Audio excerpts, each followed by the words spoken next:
Are you a scaling SaaS founder? Ready to make the leap from leading a team to leading an organization? Join us each week as we refill your think tank with actionable tips and strategies from great business minds you know and those who don't know yet. This is SaaS Fuel with your host, 5-time entrepreneur, SaaS founder, and globetrotting adventurer, Jeff Maines. Hey, welcome back to the SaaS Fuel podcast, where every perceived setback is really a step forward. Like a tree losing its leaves this year to nourish next year's growth. I'm your host, Jeff Maines. I help B2B SaaS founders like you scale from 7 figures, which is good, to 8 and 9 figures, which is outstanding. Together, we supercharge revenue growth, create premium valuation, and craft a business you're proud of and a life of impact and freedom that you love. As we count down the final month of the year, this is always a time when I like to pause and reflect. One, it's a really good time to think about where we were this time last year and the progress that we've made. And I think that's super important because as founders, one, we don't do it that often. And two, most leaders I know are their own worst critics. We give credit to others for the good things and we internalize the losses. But what would it look like if this year we went deeper? This reflection is more than just a casual glance in the rearview mirror. It's about taking a deep dive into all the experiences that have shaped our journey over the past year.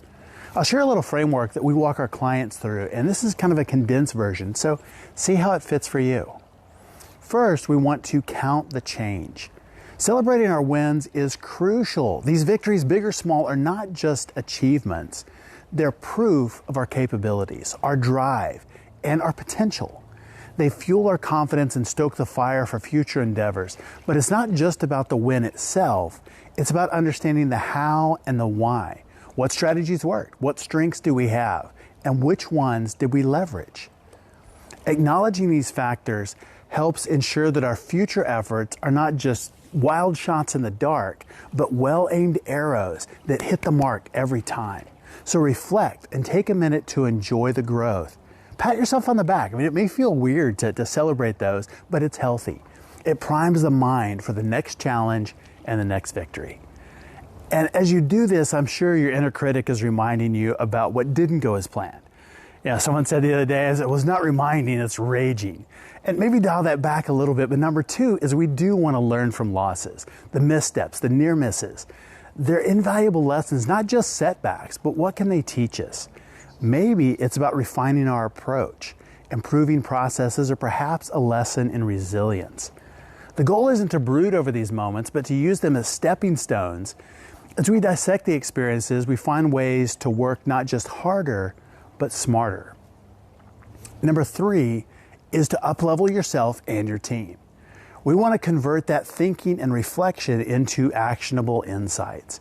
It's about setting smarter goals, building on our strengths, and shoring up our weaknesses. And often that means letting go of things or hiring someone strong where you're weaker and working smarter. It's not just about entering a new year and not just being hopeful, but prepared and armed with the wisdom gleaned from the year gone by. I was talking with my coach a few weeks back and he said, if it's really hard, maybe you're doing it wrong. And we worked on a few things together and that shifted my perspective. And crazy enough, I found a few areas where I was absolutely doing it wrong, and that was why it was so freaking hard. And a few small changes, and wow, it was instantly easier. And what had been all stopped up, finally we had flow again. So in both your wins and losses, there are lessons. Look for those. Use them to genuinely learn and grow. So that as we finish this year strong, let's do it with gratitude and fresh insight, ready to step into the next chapter wiser, stronger, and more capable. So here's to a year of learning, growth, and smarter work ahead. Our expert guest last week was Mark Donegan, virtual CMO. Mark turns visionary products into market leaders, and we talk about category design, what is working in marketing now, and what will be in 2024. Things have changed a lot over the last year, and Mark really has his pulse on the finger of the market.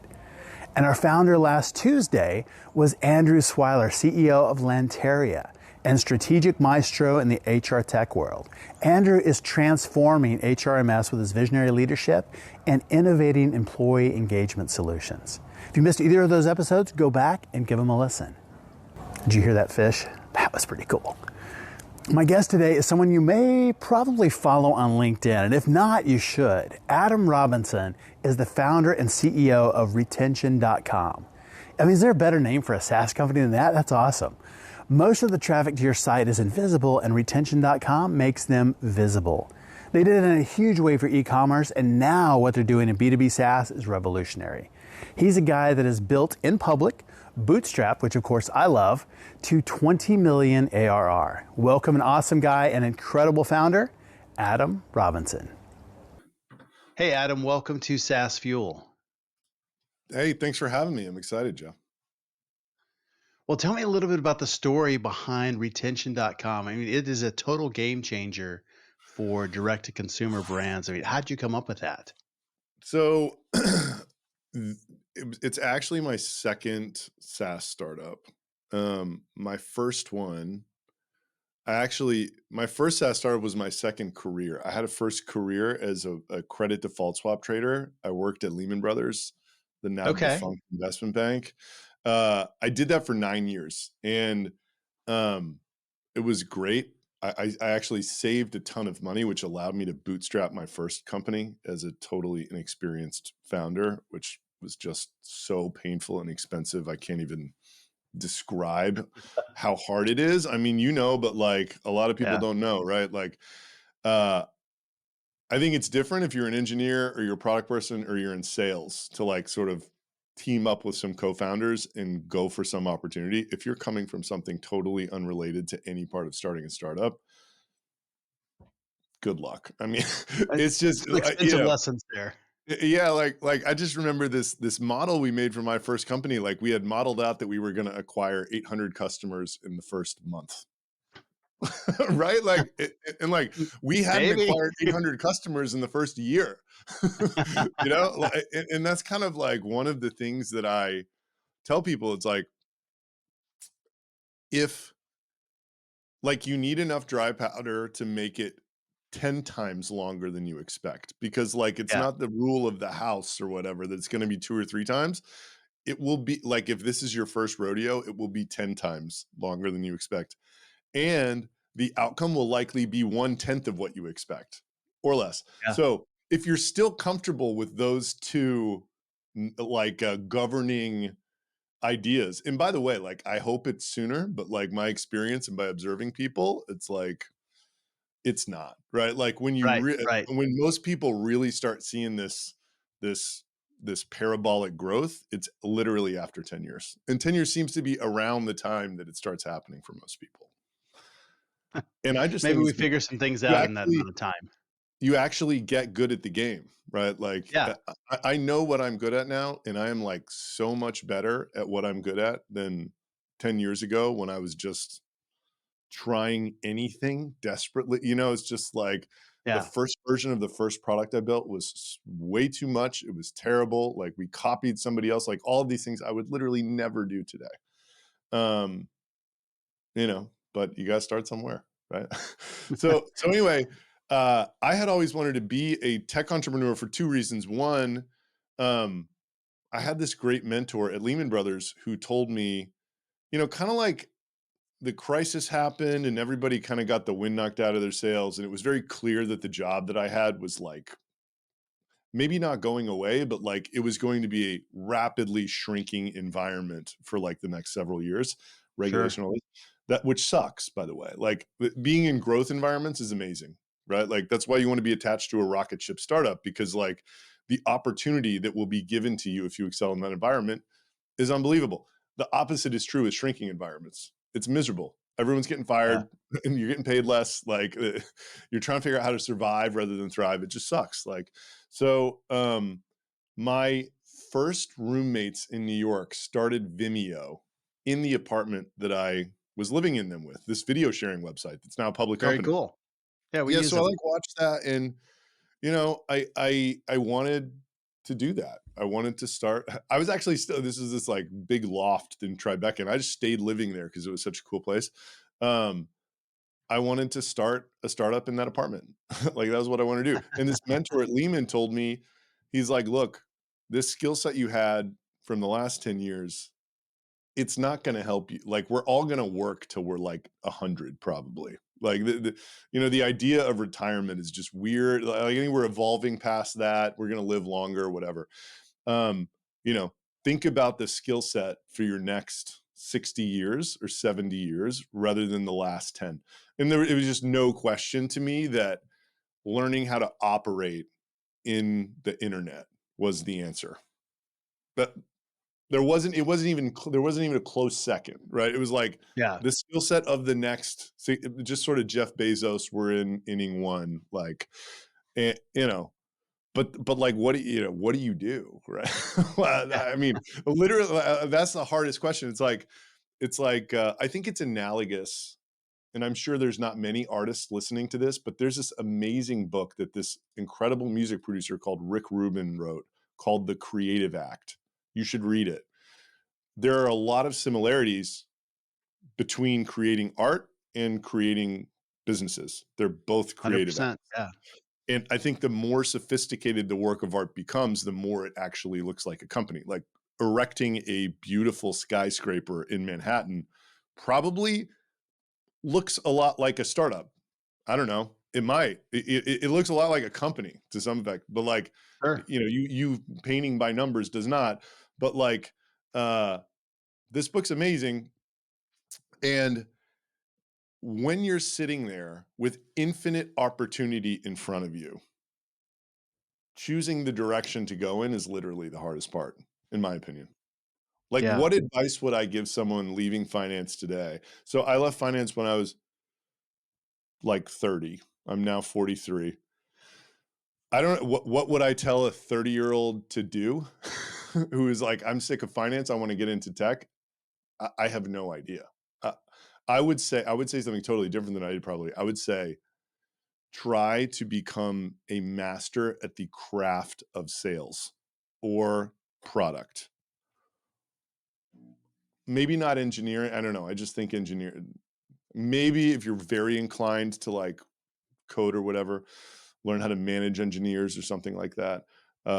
But getting an expertise in those subject matters is like so important in progressing on the journey, and it like sort of exposes you to to maybe the reasons why different products work or companies work or whatever.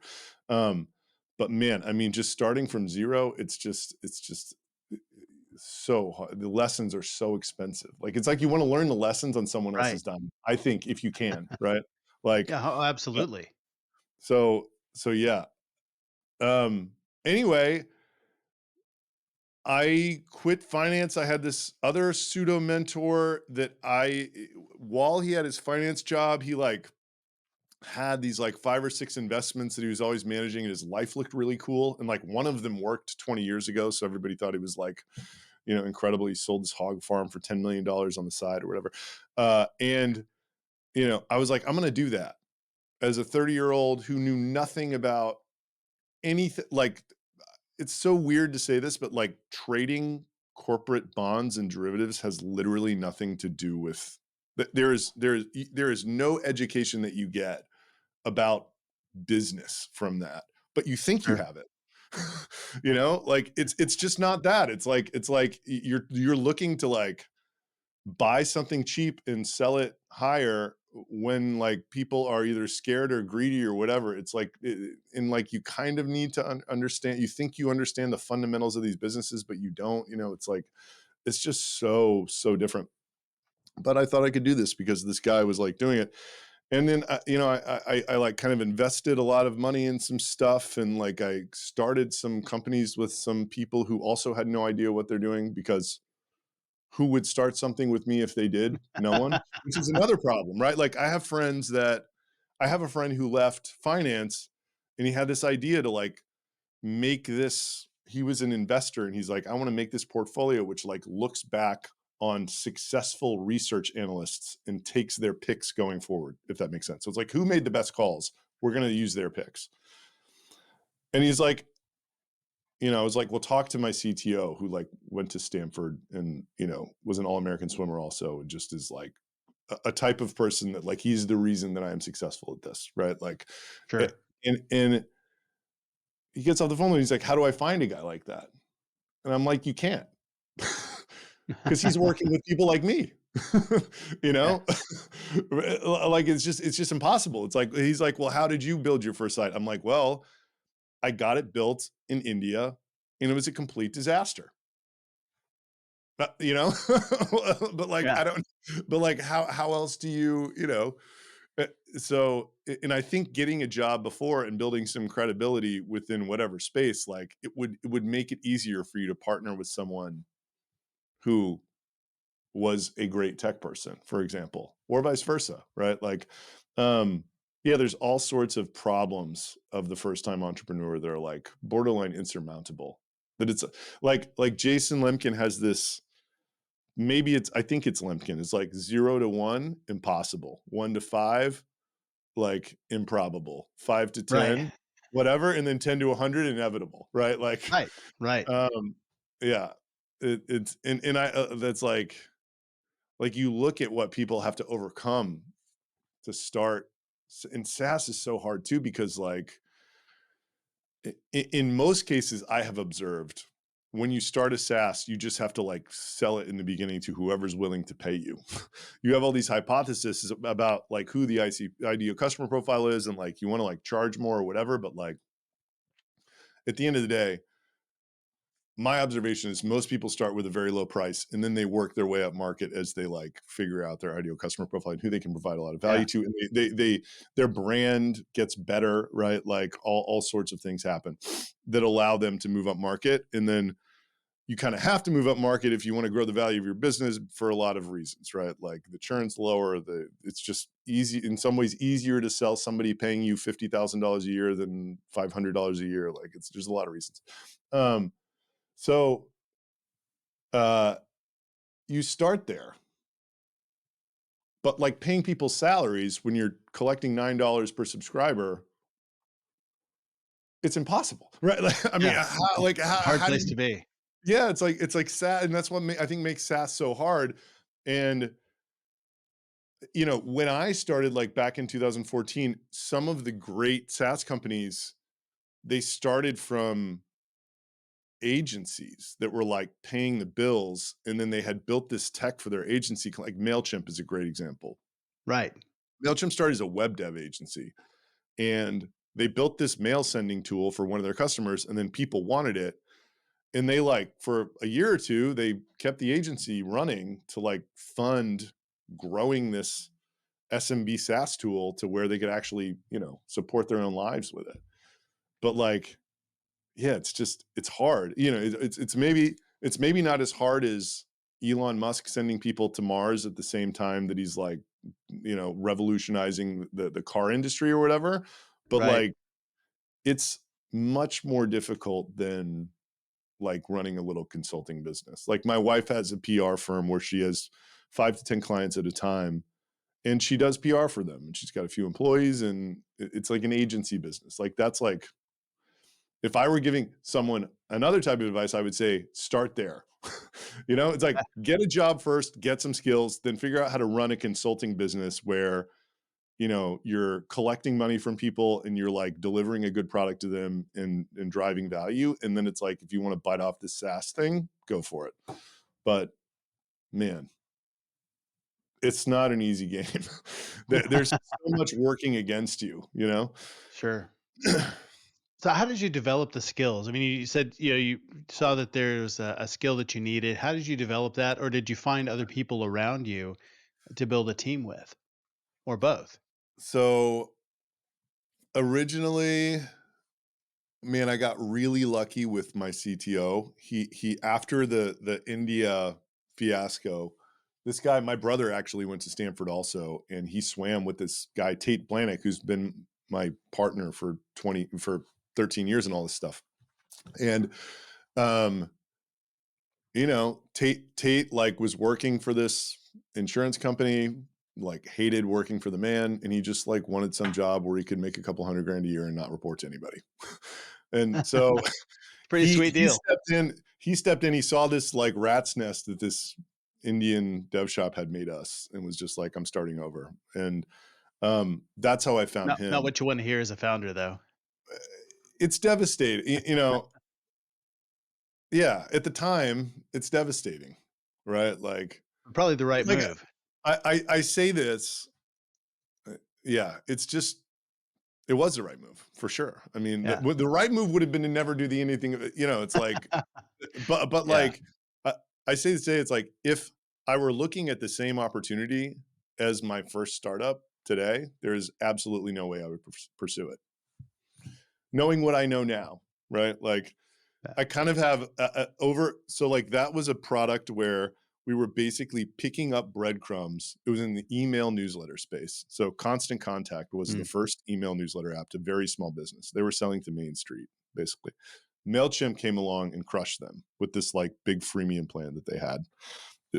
But we were like, we figured out this way to like pick up breadcrumbs off of this massive table they had.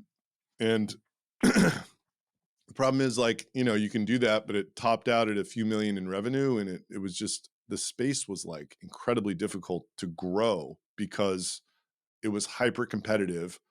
And there were these, like, Mailchimp had this incredible offer. It was free for everybody. And they were spending $500 million a year promoting this free product. Like, still to this day, it's like, I don't know how I would have ever competed with that.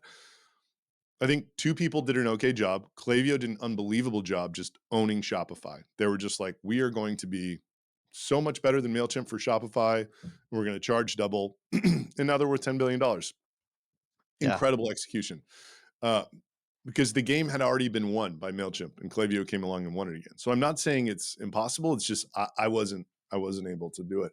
And then Nathan Barry got to, like, see, Klaviyo's at 550 million in revenue. This guy Nathan Barry he's at like 37 or 38 million, going after bloggers, but he's bootstrapped. Just different approach. Anyway, it was a really hard space, and like I just so you asked me how I got skills. Like, I had this. It was kind of like I had this lifestyle business that was fine. It was paying my salary or whatever, but like, we were maybe dropping like 0.5% of our users per month, but like with upgrades, it was like kind of growing a little bit. So like we like got to a certain point, and then we like dropped 20% of our customers, but we, raised our revenue by 25%. But like, I'm sitting there looking at it, and I'm like, this is not, like, this isn't going to be, you know what I mean? This isn't a retirement plan. Like, I can't be, I need to do something else. And I just, like, the desire to figure out how to grow this business, and like failed experiment after failed experiment kind of got me there, and like eventually that led me to the company I'm working on now, because no matter what I tried, it wouldn't work. Like, literally, like, Mailchimp had bid up every single possible channel to acquire customers through, Sure. besides Shopify. Like, anything you would like go to an agency and say, help me get customers, like, they had maxed it out. And this thing, like, I thought with this current company, I thought I figured out something that Mailchimp wasn't doing, which was like on website identity. Somebody could hit the site, not fill out a form, and we get an email address. And I was like, oh, that's super valuable. And they're never going to do it because they're never going to be in the business of selling data. It's somewhat gray area. They have a super clean image. This is perfect. So it started as a feature in my last company. And then people were using the identity feature, downloading the file, and then like uploading it into Klaviyo or whatever, and saying it was awesome, which is a really interesting sign, early product market fit sign, Yes. And so my original plan was I was going to use it to grow my email marketing app, which was like way behind the market in terms of features and like whatever else. But it became clear that it was much better if I just spun it out and connected it to everything than if I left it in that app. And then, like, it was, so like there were so many moments of, wow, look at the progress I've made as an entrepreneur in that whole process. Like, what? But mind you, I did 3 huge experiments leading up to this that were all massive failures, like trying to do big things to like strategically to like grow that I spent a lot of money on, spent a lot of time on, just didn't work. But like this one, sort of did. And, there was this thing that was paying all the bills, this like company that had, I don't know, at that time, maybe we had 10 employees or something like that, because we built a dev team because in overseas. And then, I was able to basically mock up this UI that I got done on Upwork, and that took 6 weeks or whatever. And then I gave Tate HTML, the CTO, and he had something working 8 weeks later. And we ran ads to that. And then after the first month of ads, we spent $5,000 on ads and got $10,000 of monthly recurring revenue. So it was like, oh, like if I would have spent $5,000 on ads for the email app, I wouldn't have gotten $500. No way I would have even gotten $500 of MRR, So I was like, okay, like this is another validating sign. Like, let's figure out how to get rid of the first business, get the team on working on this one and, focus on it. So that was like the whole genesis of this, where I am now.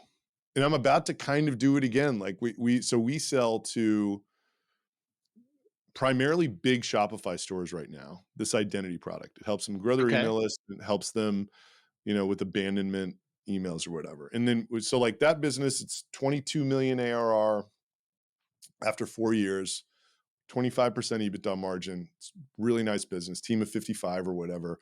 It'll probably grow, 25 to 50% next year, depending on, we just need to go up market, and like, depending on how well we can do that, it will determine, we need to ratchet down. The story of every SaaS, we need to ratchet down on churn and go up market. And like, I'm sure that's going to be the story next year too. Right. But I'm doing what I did with the last company. Currently, we're creating a product for B2B SaaS companies that does the same thing. So people hit a B2B SaaS company's website, and instead of getting an email address, we get a LinkedIn URL and full business profile for like 40% of people's US visitors, and a page view history. So that, you could just do all sorts of cool, you start sales workflows or marketing workflows or whatever based on that. And yeah, but it's going to be the same merry-go-round all over again, but like a totally different go-to-market strategy. And, I think it's got like 10 times more going for it than that company did when we started it. Just, I have this big megaphone on LinkedIn now, and like, it's just, I understand what it's like to have a B2B SaaS company at a bunch of different stages, so I can really articulate the value to different types of people, which is helpful. And like, I know SaaS companies have a lot better margin, and leads are worth a lot more than they are to e-commerce companies. So like, I'm like super pumped about this. We're doing a freemium play, which I've always wanted to do ever since I just watched Mailchimp eviscerate the email marketing market. So yeah, and I'm going to do it like wildly in public. Like I'm creating right now this circle.so community site where literally like I've done a lot in public on this one. I'm going to literally do everything. I'm going to like post my bare metrics on this business entirely. Every single thing that we're doing in go to market, I'm going to like run it as an experiment in this community, thing that we're doing. Yeah, I just think this stuff's fascinating that we're talking about. So like, I want to share. People ask me all the time, it's like, nobody bootstraps a company to 22 million ARR. How did you do it? And like, the perfect answer is like, I'm doing it again, literally right now. Just go in there and watch it. Right? Like I can't possibly explain to you how I did it, but like, I'm doing it again now. So check it out. Do you already have a plan to make 2024 your best year ever? Well, want to create one alongside other B2B SaaS founders? That's pretty cool. Champion Leadership Group, we take our clients through an awesome strategic planning process every December. And this year we're opening that up, and this is your invite. So this Thursday and also next Tuesday, we will lay down train tracks for all of next year so you can just plow full speed ahead. And I'll also give you a process you can use with your own team to get everyone aligned and all pulling in the same direction. And it's pretty stellar results too. When I first started doing this, it was a total game changer for me and my companies, and we call it your best year ever. It's free for you. You're listening or watching. So check it out at the events tab at championleadership.com. You can learn more about that and how we help B2B SaaS founders build amazing companies and achieve premium exits. Yeah, if that's what they want. We're going to take on another 12 companies in our accelerator in January. So if that sounds interesting to you, reach out. But come hang out for this and start the year like you never have before. Make 2024 your best year ever. Check it out, championleadership.com. You know, I love that. Yeah, I don't have an e-commerce store, but when I first looked at retention.com, I looked at it and it's like, the real play for this is I want this in my SaaS, because yes. the whole marketing pitch, it's just like, that is exactly what I want. I Yeah. mean, visitors are anonymous. Yes, they are. Yeah. How do we find them without, getting the fill out forms, because they don't want to fill out forms. And Well, half the time the information is not great anyway. if you want to be a guinea pig, I got a free version right now where you put a script on your site and it'll email you a file of, the people that are on it. And then pretty soon, I think sometime next week, we're going to have like our, I guess you could call it, it's probably pre-beta right now. We're going to have like the beta version next week. That's a little more elegant and, works better or whatever. That's fantastic. I'm in. And anybody listening right now, if you have a SaaS, and you probably do, because that's SaaS fuel, right? If you don't, If you don't, why are you here? Time in other places. Yeah. Little hint, you need to download this and get on this bandwagon too, because this is an incredible tool. I think it's got huge opportunity. It works. I mean, my biggest struggle with it is, you kind of do a lot of different stuff to drive traffic when you get to where we are at the business we sell to e-com, right? Like, I don't know how many uniques we get, but I'm getting like 150 to 200 leads per day. And like most of your traffic, it's just surprising that it's just not all people you would want to sell to. In fact, Sure. it's hardly any people that you would want to sell to. But like, so like, luckily this problem's been solved, but like for people who have I think there's like two different types of users. My buddy, Andy Muborn, he gets like 20 to 30 a day, and he just loves opening the file, looking at who it is, and then just like manually hitting people. He's got a company he's just starting right now, right? So he's maybe got like 100 customers or whatever. So I think that's one person. It's like, there's a lot of value if you're at that stage to just looking at it and then manually hitting people. And then once you're at our stage, there's a filtering problem that we need to solve. Like, we need to basically, what's so painful is like, if you're doing it manually, you got to go through 200 people, figure out who's not a customer, then figure out, okay, who's in my pipeline right now and who's net new, not in my pipeline at all, and then treat them in like 4 different ways. We're going to build stuff to automate all that, but like, it's very clear to me that like, that's going to be the struggle for people at my stage. It's like, Sure. okay, this is great, but like 95% of this is how do I figure out as quickly as possible who the good stuff is? Right. So. And I think you're really automating the smart piece of that, and that's the filtering and kind of segmenting and taking the communication and keeping that human. Yeah. Or giving options. Totally. I think human communication and doing things that don't scale, that is the future, because there's so much automation that is happening right now. I am making a large bet on that idea. I just think, yeah. Look, I love AI. I love generative AI. I think the promise of it is great. But like, man, the power of a talking head is incredible. Yes. Like, and okay, deep fakes, like whatever.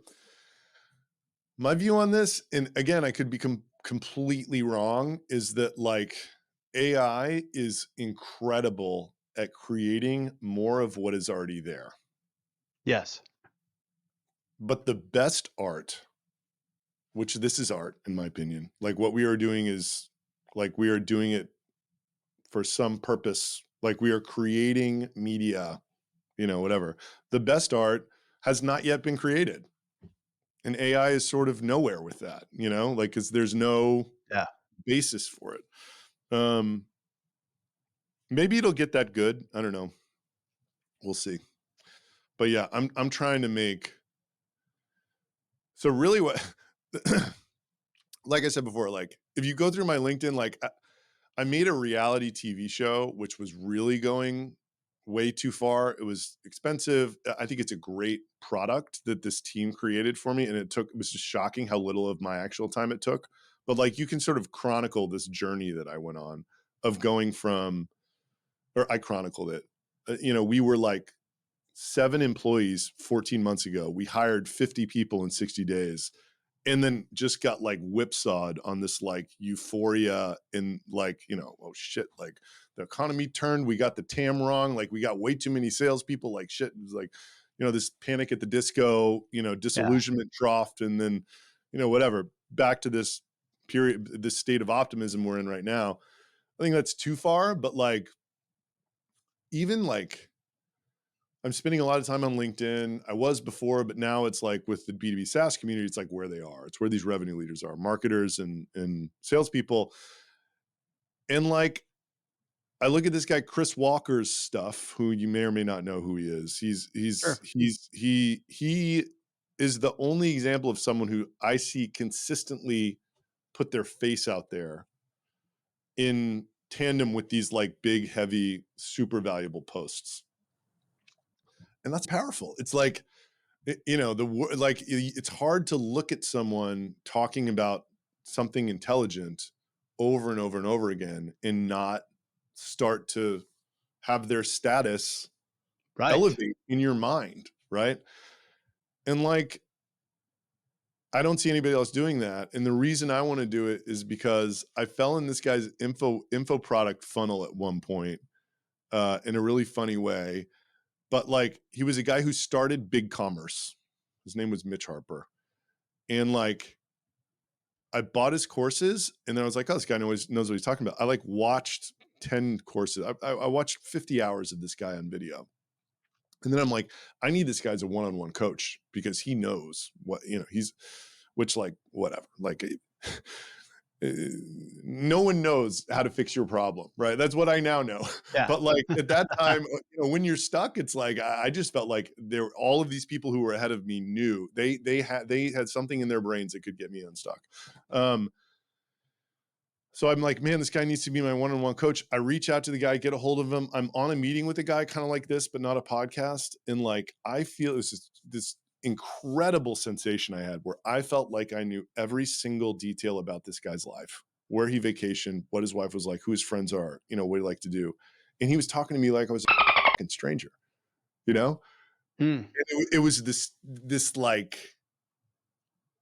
I can't even describe this feeling. And I was like, oh my God, like the day that I have the opportunity to harness this power, and it wasn't then, but like, I'm like, the day that I have the opportunity to harness this power, I am going to. So in my opinion, this is, it's manifested itself because like the perfect megaphone for this audience we're selling to is LinkedIn. Chris Walker has made this amazing playbook that no one has copied yet, where I mean, he executes it a lot better than I do, but like these like kind of, these big valuable posts about whatever, like the nerve, it's like, I'm talking about BDR and ABM or like whatever. And like, I just kind of, I do a fake podcast. I like sit here and look at my notes here and it looks like I'm on a podcast or whatever and getting recorded by a camera over here. And it gets unbelievable engagement. It's deprioritized versus a regular post, but for like 50% less of impressions, I think the value of this talking head thing is like, you're creating this group of people who feel like they know you. And I have people tell me that all the time. It's so weird because like I wasn't making content before a year ago. And like, 1 out of every 3 calls I get on, people are like, man, I just like feel like I know you from your LinkedIn posts. That's cool. Nobody has the people I haven't spoken to before. So anyway, I'm a big believer that you can't, like, all of this becomes possible with time and prior success. No one would listen to me if 10 years ago when I was just starting my first business. When I'm sitting here posting that I bootstrapped my company to 22 million ARR and I'm showing the dashboard, I get people's attention, right? Sure. which like allows me to like use this power in a bunch of other ways. But like, I think that if you can use this power that we're talking about, like it's got to be the most efficient way to create a go-to-market engine. I don't understand I don't understand the argument against it, because like it's like cold any outreach is just like, it's so everybody's doing it. It's like the AI thing made it Yeah, to where it's way better. It's like, and like this is an arb that's left, like cold email was 5 years ago. And it's an interesting arb because not everybody can do it, you know? it's true. Like I have a LinkedIn coach. If he was writing the exact same words I were writing, no one would give a shit. Like because it's my like I just am coming from a position now where it's almost like my introduction about myself commands a certain amount of respect. And look, I'm not the most successful guy in the world, but like there's a lot of people looking up to a guy who bootstrapped 22 million ARR in 4 years. Yeah. I would have looked up to that guy. And that's kind of like who I write my content to. Like I remember how stuck I was for those 3 years at 3 million ARR. And if somebody were out there in my position now creating the type of content that I'm creating, I would read every single word of it. Every word. Absolutely.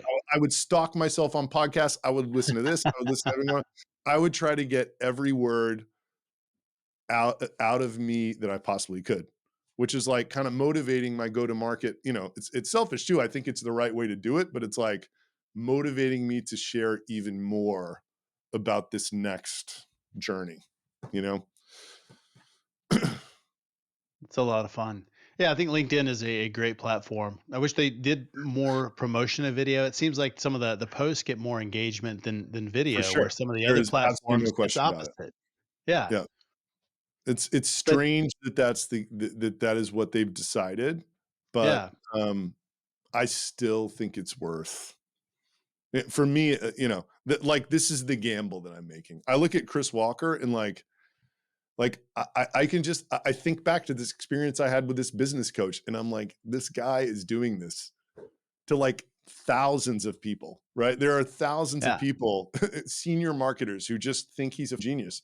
I'm like, he's a smart guy, but like by him doing that, it is amplifying his strengths in their mind yes, yes, exponentially, right? Like, um, yeah, unquantifiable, right? Like, I want to write a yeah. book called "You Can't Measure This," and like on the title, and like just talk about all this like wild shit that I'm doing because it's like I have this gut feeling about it, you know? Yeah.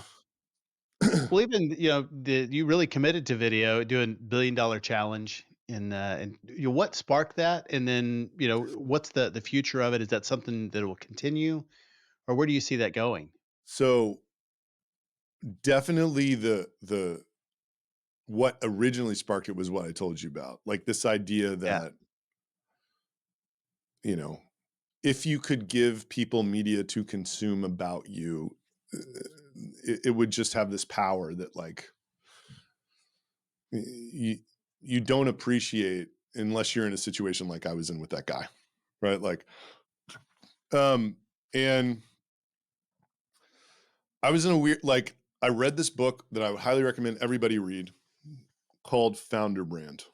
It's by Dave Gerhardt. He was the original like CMO of Drift.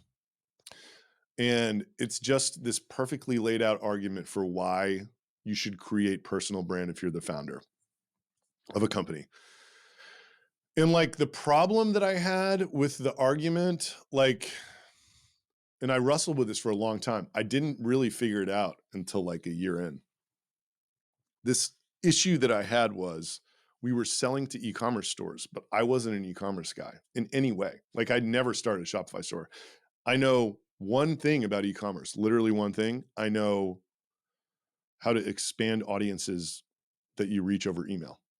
That like I don't know how to send, I don't know how to optimize the email for conversion. Like literally, that is the one thing that I know. And like there's only so much you can talk about that, you know? And then it's like originally this guy that I was working with on LinkedIn, he's like, well, we could do 60% email marketing content like Chase Diamond, and then 40% like kind of work in public, about your own business. And then eventually I was like, I just don't, I feel like the only thing that I can credibly speak about is my own journey for this audience. Yeah. And like they connect to it. Like maybe they don't connect to it in the same way as some of the tactical stuff that comes out of e-com operators, but like they're entrepreneurs too, like we're all dealing with the same shit. Like, Yes. gotta Yes. fire people, gotta hire people, gotta make a better product, gotta make your customers happy, gotta get them talking about you, whatever. It's the same basic game.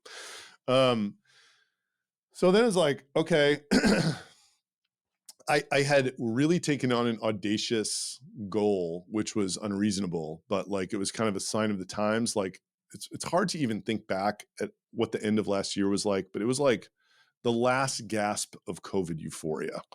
You know Right. what I mean? It was like it was still kind of happening. Like it hadn't really. I think April this year it like slammed on the brakes and it was gone.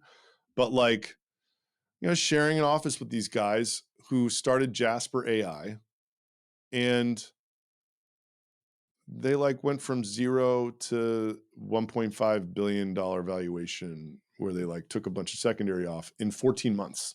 It was bananas. And I'd been sharing an office with them 2 years prior, and we were both stuck at the same spot.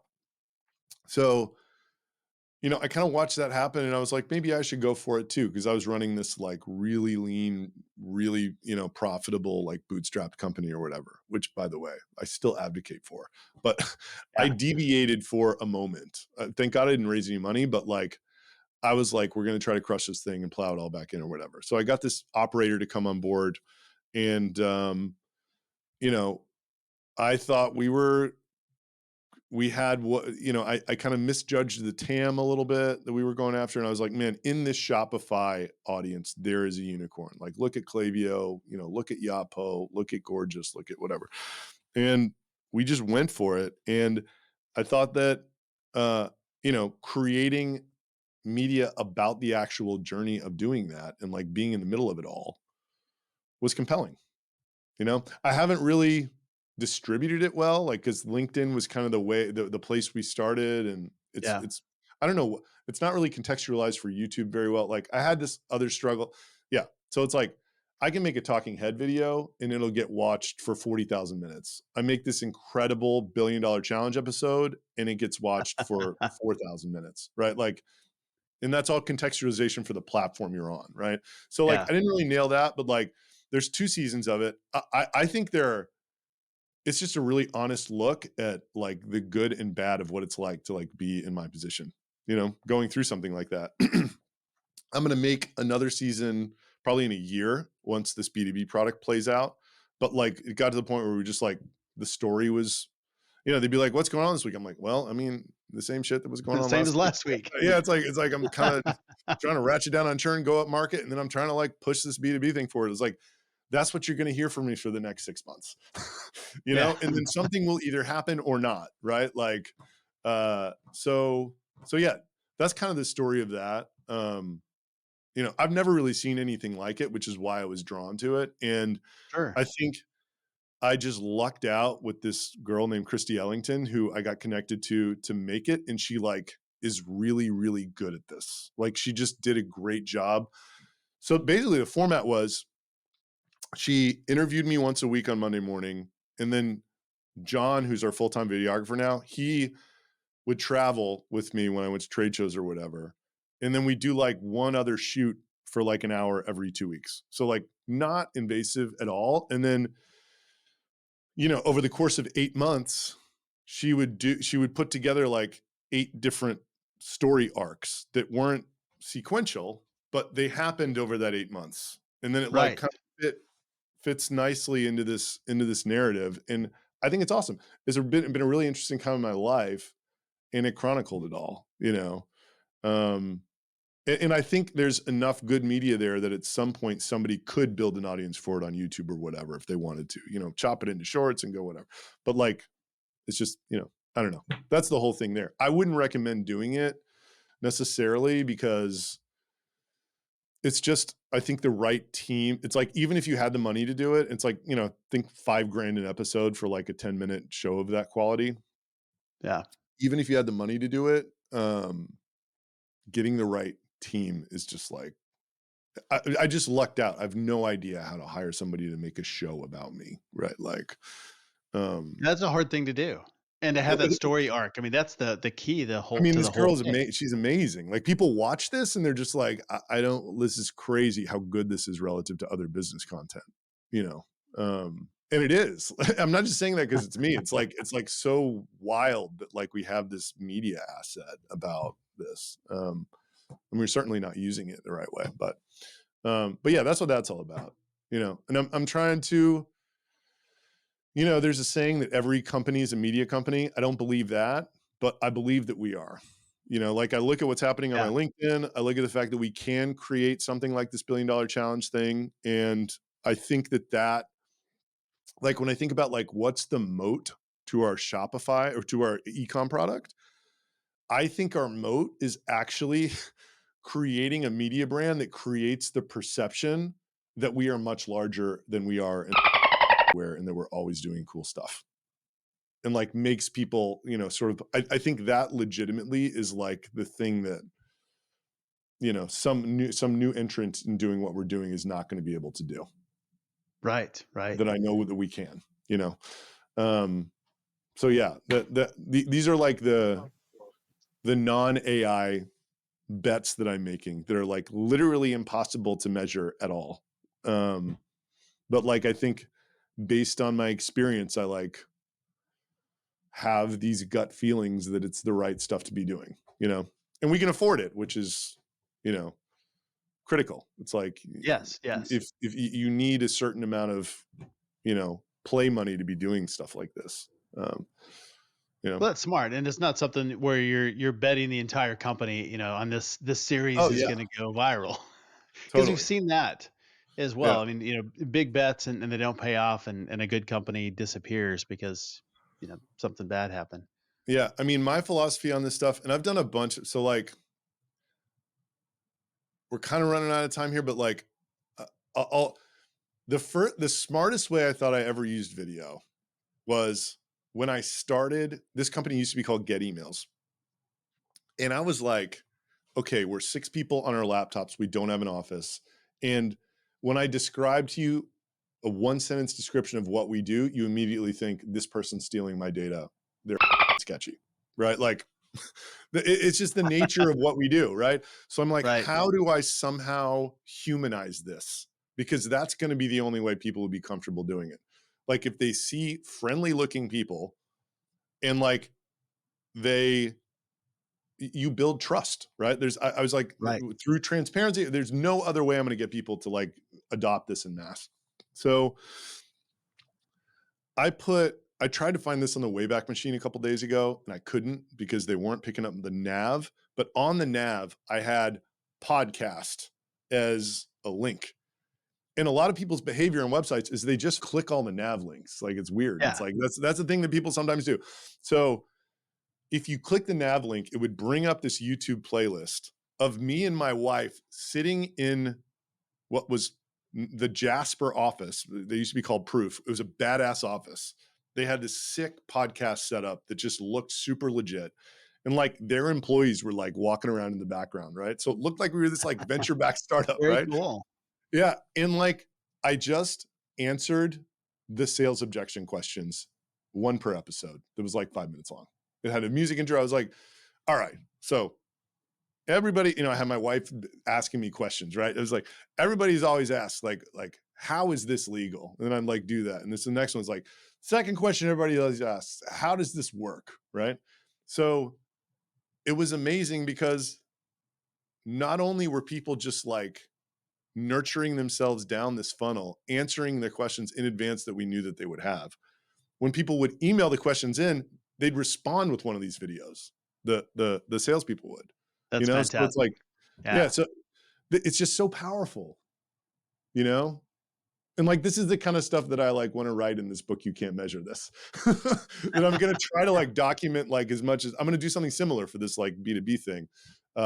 except instead of me and my wife, is it going to be like the podcast thing that everyone's used to seeing on my LinkedIn, like me talking to a fake person? And it's like, question number one. The questions in B2B are a little different. It's like, well, how are you different than 6 cents in demand base? You know, like how does this work is a big one. And then they're like, what about GDPR and CCPA? Like they all have that question. So, Sure. what about pricing? How does it work? Anyway, That's really good because they're taking themselves down the funnel and they're selling themselves. And that's what you want to build is that entire journey where they get to yes and they're like, where do I sign up? And there's no conversation. It's just like, I want this. How do I make it happen? yeah, I mean, if you can do so, like this business that I'm working on now, it certainly doesn't look like this now. I mentioned we have 55 employees. We got it to 12 million ARR with 6 people, no marketing, right? It was just word of mouth, and then people coming in, selling themselves, and then when they were ready, booked a demo, 15-minute close, one salesperson for the first 2.5, 3 years. It was bananas. That's great. We could have probably gone faster, but like in the journey to 10 million ARR, we distributed $5 million to the founders. Nice. Why? Because of that, exactly what you described. It's Yeah. like we set up a bunch of systems that allowed people to do the work that people would have done otherwise. And this is what I'm gonna do on this one. It's like, I think getting to 10 in the most efficient way is like smart. And then once you get to 10, you're like, okay, what is this? Is this like 100 million ARR? It's like the churn plays in a big factor, the Sure. TAM or whatever. It's like, what is this company, right? Is it like going to peter out at 25 or 30? In which case I'm going to just make it a cash machine. You know, does it have the potential to like, you know, is there high gross retention, high net revenue expansion? Can you really go for it? And I think it's a totally different deal. So, but I think in getting to 10 million, I would do it no other way than the most efficient way possible, because then you get there and you'll probably have, if you want to do something like I did with retention.com, I spent $800,000 on a domain, and then I had 500 or 600,000 a month of free cash flow to like go hire these people, get it all wrong, and then like get it to the right spot again, and like, Yeah. you know, build the cash flow back. So like that is the way I would do it. And that's the way I'm going to do it again, right? This B2B thing. It's like, Yeah. I'm going to try to get to 10 million ARR with like me and like 2 other people, you know? I mean, we're borrowing a lot of resources from the core company. So it's not that like, if the core company wasn't there, it would take more people, but like, you Sure. know, anyway. Well, it's a smart thing because you get there and it gives you options. And instead of Exactly. giving away so much equity, pre-revenue or early stage, and because you can actually dictate terms, you can decide what you want to do. You can decide that, you know, we've got this free cash flow, we're going to grow it ourselves. Yeah. There's I nothing think, wrong with bootstrapping. yeah. I think it's a great thing. And look, we're in a time right now where profitability is like very in fashion. Even when it wasn't, I always looked at the situation and I was like, I see way more optionality of running, you know, EBITDA businesses, basically. Right. It's like the only thing that you're foregoing is getting the highest premium when you maybe sell, but probably not someday. Yeah. That's the only positive thing. The negative things you're foregoing is getting on that trajectory early, right? This VC thing where you're inflated valuations, but they're taking preferred and they can crush you and all that stuff. And then you're on this treadmill. What if your business changes? You know, like, Right. like what if you want to get off the treadmill? Like, here's some news, like you cannot, right? So Right. I think like accepting, I was good at this, and kind of the game that I was playing in the beginning was like, I don't really need to sell this. I like to make a lot of money in the present. I was There's luckily nothing able to wrong with sell that that. first business for $10 million, but in my mind, I was playing for like 10 to 50. Now I think we've gotten good enough to where the team is playing in like a 200 to $500 million exit range, but we're still playing the make money now game, which is incredible Right. because the make money now, if you're playing in the 200, like this business just started getting profitable again. It's growing at 3 to 4% per month. and our expenses are shrinking. So like, this could be like a $10, $20 million EBITDA thing by the end of next year. Like it'll Right. definitely be 10. It might be 20. And that's insane. Like that's like you can't lose if that happens. Even if something Right. happens and the business goes away in 3 years, fine. Right. Yeah, you Right? you you win now Yeah. and you may win Yeah. later too. Yeah. So I just don't see that many people doing that in SaaS. And I want to evangelize that message too. Yeah. It's possible. Investors won't like it. People won't like that you talk this way about it being possible, but it's possible. Yeah. I think we should redefine unicorn. It's a profitable Yeah. SaaS company. And Right. that's the thing to aspire to. Hmm. Yep. Yeah, fundamentals matter. They always have. For sure. For sure. Very good. Well, you started talking about skills and what's needed for the next 60 years. What do you see now? Is it changed, over the last 10 years? What are the right skills that people need to develop, or, has that changed for you going forward? I hate to say it. I think you got to learn how to be an influencer. I hate to say it. Like, I am not on social media in my personal life. I fought it for so long. I'm just observing the power of it for me right now, Yeah, and it's immense. So it's November 28th. If you go look 2 LinkedIn posts ago, I have been sort of, if you want to call it agitating, I've been aggregating this audience of salespeople and marketing leaders by talking about my pain trying to figure out BDR. And they get the posts get unbelievable engagement because everybody is feeling the same pain. It's like, dude, like this absolutely. thing is not working like it was last year. It worked a year ago and it stopped. Yeah, exactly. Yeah, So I had a few times dropped this idea that we're going to have a B2B product. And then this was 1 week ago, I wrote a post about it.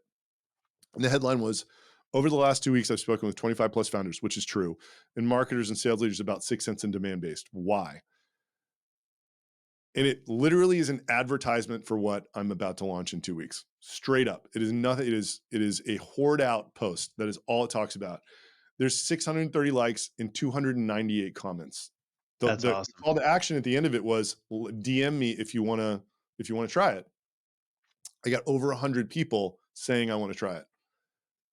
That is unbelievable. I'm not sure there's any other way to have started from there than this, if that makes sense. And Yes, yes, yes, the it audience of does. salespeople on LinkedIn, if you're not selling to salespeople, there's probably other ways to do it. But I'm sure no matter what your space is, there is an influencer in your space. Maybe they're not at the helm of a SaaS company, but observe what they're doing and see if you can figure out how to make some of that work for you. Because if you can, it's magical. I'm sure. So like there's these conferences, right? Like SaaStr and whatever. Like I Sure. haven't been, I actually did get invited to Lacus conference to speak. It's like people pay for that. But like now Yeah, I'm getting invited because like I will pretty soon I'm going to be bringing audience to these, you know what I mean? It's like, that's what they want. They want the names who have the biggest voices to speak because they pull people. right. So at some point, all of this stuff that you're spending so much money on trying to get access to, it all starts working for you. Yes, yes. You know? It's the long play. And Yeah, I think yeah, that's one of the reasons that people don't do it is because it is long. It's not something that has instant gratification. And just like you said, how do you measure this? yeah. You don't. You know, Yeah. you just you just keep doing it, right? Like it's Yeah. yeah. But like I think one of the most valuable things about running very profitable SaaS companies is it gives you the space to think about things like this and explore them, you know? Um, which I think is like, it's controlling your own destiny is one thing. That sort of mental health of like not having investors and bosses and all that stuff is great too. Yeah. But uh, you can do wild experiments like creating a docuseries about about yourself or whatever. Anyway, yeah, I'm up to a bunch of crazy stuff, and that's not changing. I'm just That's gonna awesome. like I'm just gonna go harder in this direction on this next chapter, which I hope the listeners will appreciate and engage with, right? Because that's what it's for. It's you can't possibly, in no way, probably I think, like, I've been doing a really strong work in public effort for 12 months, and the biggest problem I found with it was there was no place you could go to get like deeper into our world. So this circle.so thing, it is that, right? It's like somebody could hear Yeah. this, they could go directly there, and they could just see, everything that I'm talking about right now. Like, yeah. So where is the best place for people to engage with you online and learn more about retention.com and the new product as well? Yeah, right now it's just hit me on LinkedIn. Retention Adam. Yeah. Retention.com is the website. Hopefully we'll have a landing page for this B2B thing and by the end of this week. And like it will ask you if you're a SaaS, if you're e-commerce or SaaS. So like that will be pretty soon a place to learn about the product. But yeah, LinkedIn, email me at adam@retention.com. I try to be responsive, but it's just hard. I get it. It's just hard. Once I get this community thing going, I'm going to actually do like a weekly ask me anything office hours type situation, because I also get a ton of people who just want to sort of bounce ideas off of me or whatever. They come in DMs. It's like, dude, these posts are killer. Like, this is what I got going on. Can we talk for just 30 minutes or whatever? But it's like, okay, if I say yes, then I say yes to all. Like, that's my entire life, right? Like that becomes, and I can't, do that. So soon I will have a community area that you'll be able to locate from the B2B landing page that will have like a level of access that is not currently available, which I'm excited about. Outstanding. We'll make sure and link all of that in the show notes. Great. Adam, I really enjoyed our conversation today. Well, thanks. I enjoyed being here.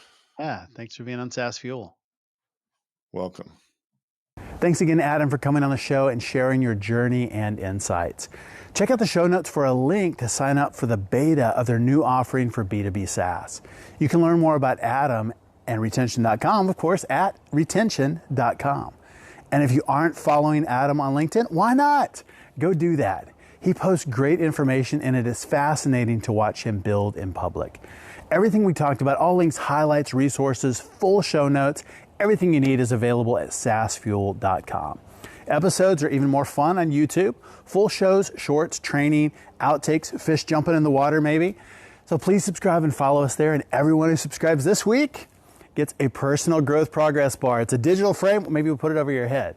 Shows a visual representation of your personal development filling up as you achieve your goals. Hey, perfect for those visual motivators. Join us Thursday on our SaaS Fuel Expert Series, where my guest is Jason Kruger, founder and president of Signature Analytics. We'll be talking about data gaps, increasing productivity, boosting profits, and operating smarter in this new world of capital-efficient growth. And next Tuesday, we have Alex Boyd, founder of Aware and Revenue Zen. From a winding road of marketing, sales, and social media, Alex helps SaaS leaders carve a straightforward path to marketing assets and genuine relationships that pay huge dividends. So I will see you next time. Be sure to join us for your best year ever. And as always, enjoy the journey. Thanks for listening to SaaS Fuel. Full show notes for each episode, which includes a summary, key takeaways, quotes, and any resources mentioned, are available at saasfuel.com. Be sure to follow and subscribe wherever you listen to podcasts. And if you're enjoying the content and getting value from these episodes, please leave us a rating and review at ratethispodcast.com/saasfuel. We'll be sure to read these out on future episodes.